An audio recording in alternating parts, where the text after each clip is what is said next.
Welcome to Diva On A Mission podcast, where we share snippets of joy to uplift, inspire, and motivate you.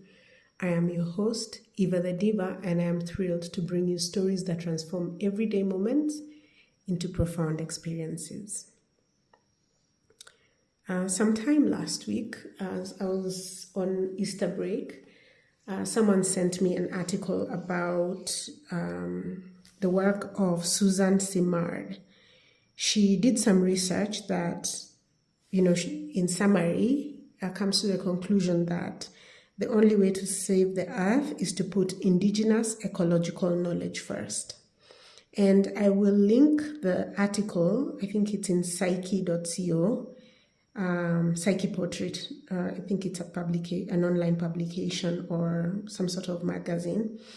So it's like a 40-minute article, so I'll share the link. But basically, her research, Susan Simard's research, she was documenting the relationships between trees and underground fungi, who created this network. And basically, what she found was that trees don't just compete for resources, but they also exchange them through these networks they've created with other trees and with other underground fungi and other biological matter that lives underground. So, and then she was trying to find a way to make this knowledge publicly available. And she created this whole choreography that allowed her to share this information in a dance. And this is she was working with an Indigenous group based in Canada and in the Northwest Canada. And so they were creating a dance to preserve this knowledge and to make sure it is shared for generations. And that had me thinking about what we have lost due to colonization and urbanization in our lives today. We hardly know what herbs to take for various illnesses or diseases, and whatever our great-grandparents knew or that was transmitted generationally within our tribes has been lost because of colonization and urbanization. And so I was thinking, how do we create systems that preserve this knowledge for our future?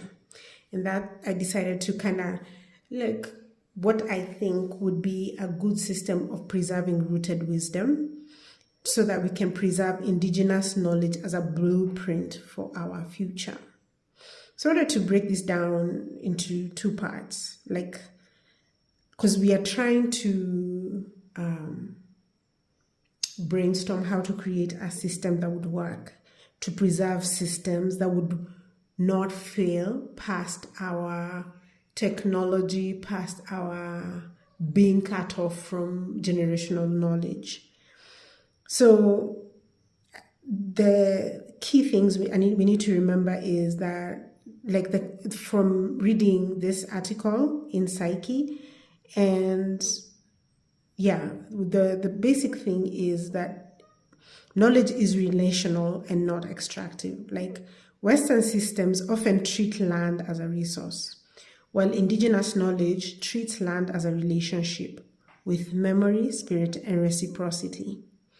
And again, these ideas of reciprocity and rooted wisdom, soft power, all of these are themes that keep recurring in my podcast. So if you have not listened to the previous episodes, please take a listen, because I hope all this kind of maps out into something cohesive and that makes some sort of sense, because I'm exploring ideas that can help us live better, more informed, better informed lives, and so that we are not having to go back to square one every single time. So research also needs not to be just data collection. It is participation in a living system. Forests thrive through connection, just like people in communities. So this mirrors Simad's discovery that forests function through networks of cooperation and not competition.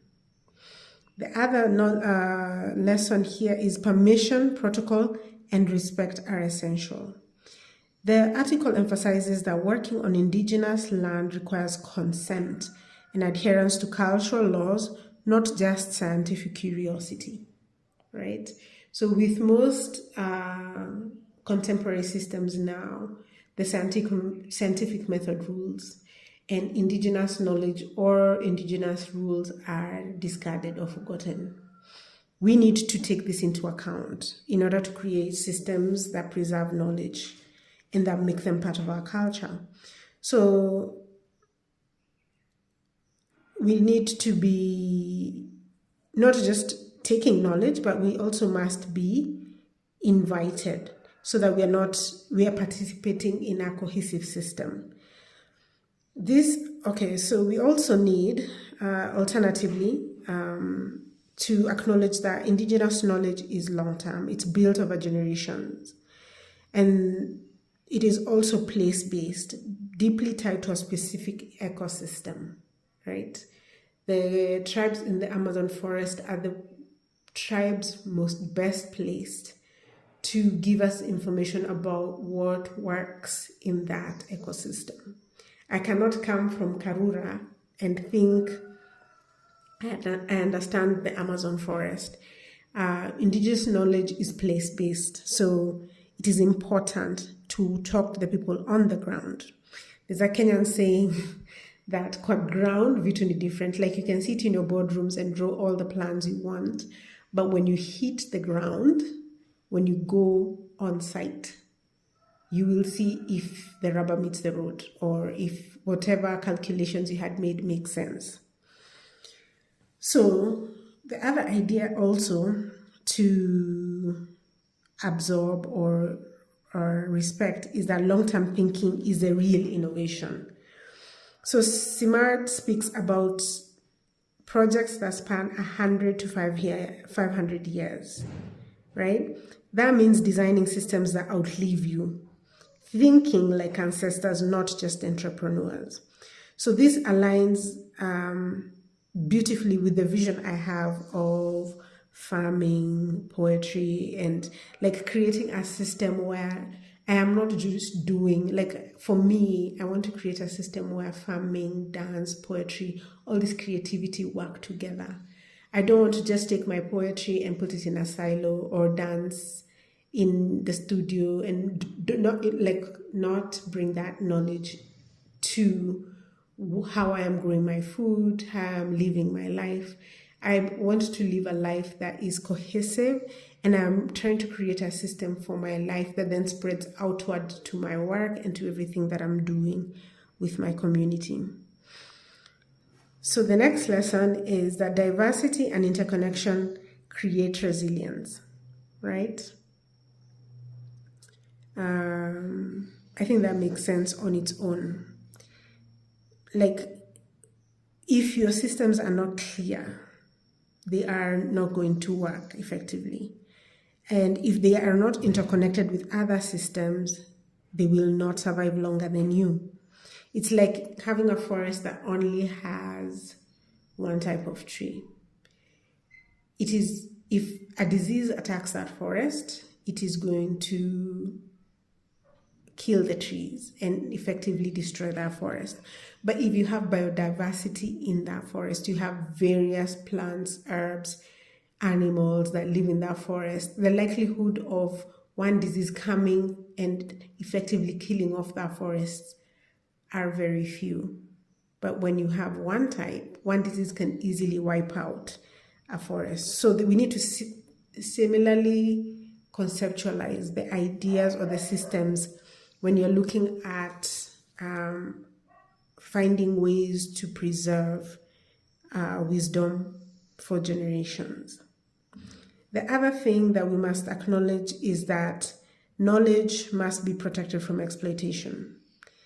So this article highlights protocols that set boundaries on how knowledge is used to prevent misuse or commercialization without consent, which I think is what an entrepreneurial mindset is. It's very extractive. You think, oh, if I take rosemary, I can make a tablet. I can then create rosemary essential oil, and then I can sell it. So you don't think about how rosemary, say, with thyme or that is grown wild versus cultivated, has different properties. So we need to think cohesively about not being profit driven, because in as much as money is good, we need systems or knowledge bases that outlive commercial loops or commercial benefits. So how do we create systems to preserve knowledge? How do we make this just a part of culture and not just theory? So I was trying to brainstorm, and I thought storytelling is very powerful. Creating regenerative farms, things that kind of grow on their own, that don't have to be planted, harvested, stored, and like that whole cycle. Things that just keep growing year after year versus things that have to be replanted every season. And then we have to create living knowledge systems, not just archives. Instead of storing knowledge in books alone, we can practice it, we can teach it through experience, and then we can embed it into daily life rhythms. For example, you have a farm, but you also teach people how to farm. So you can kind of create a college where you take in students and teach them the farming practices that you want to implement. For example, you can have a dance studio, and instead of just teaching dance, you can teach people how to teach dance so that they can go out there and replicate that teaching method further. We can also have oral and digital storytelling systems. So like I have Diva On A Mission podcast as a knowledge preservation tool.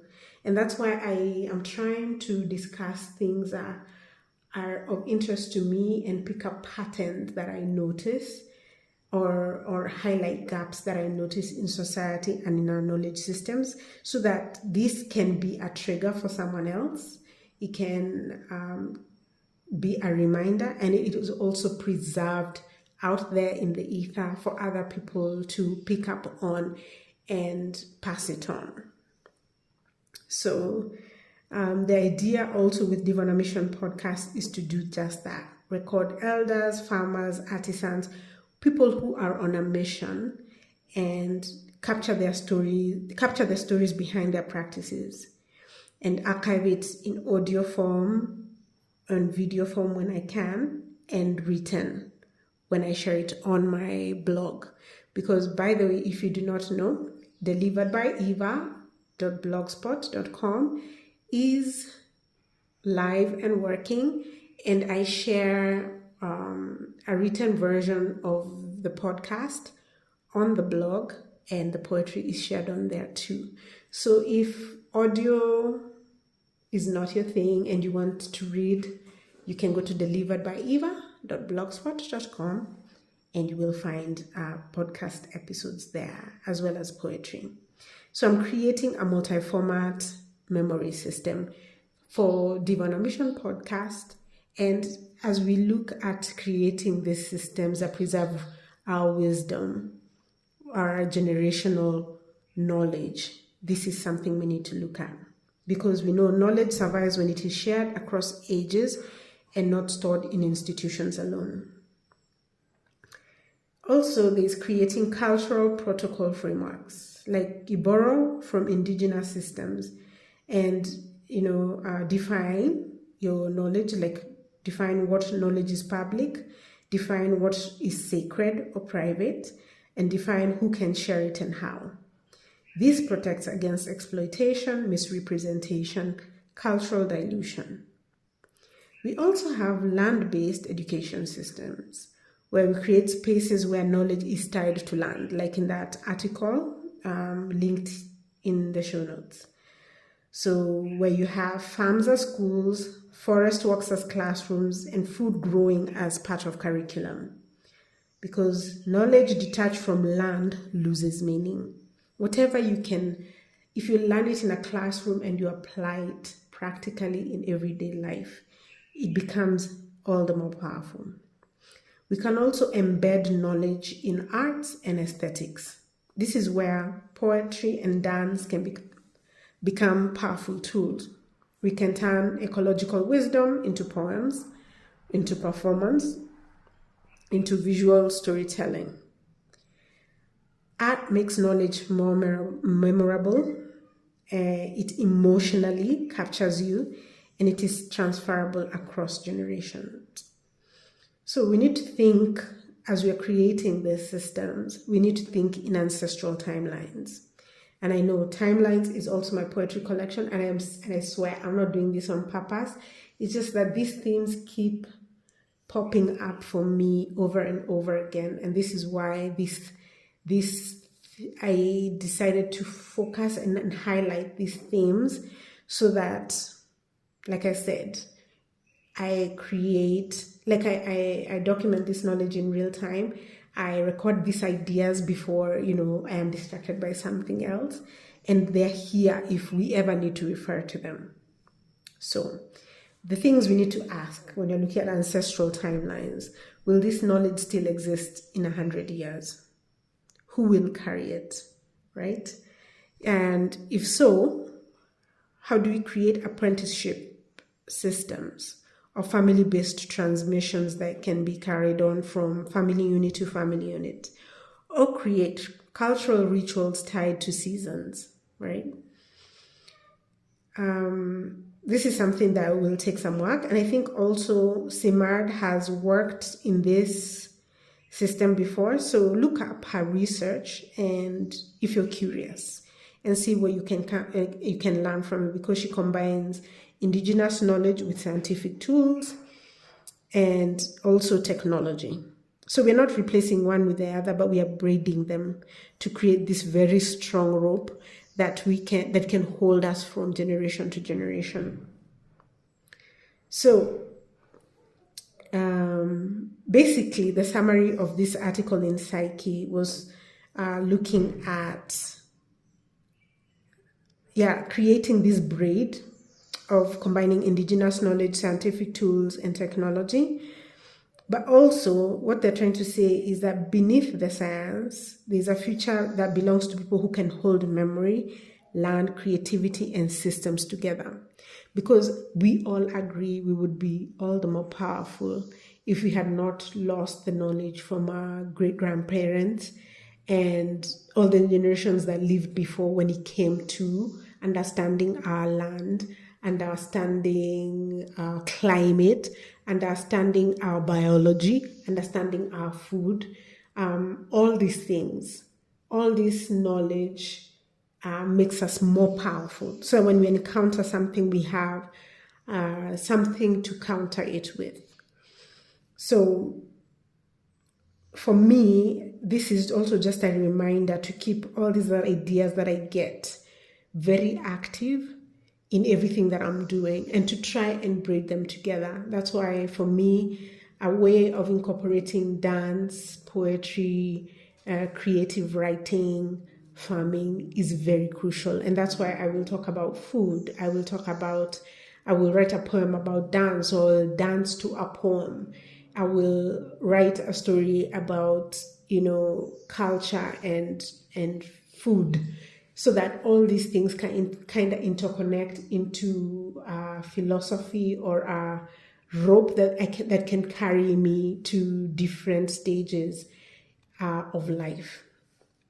So I hope this episode on rooted wisdom has been sort of cohesive and informational to you.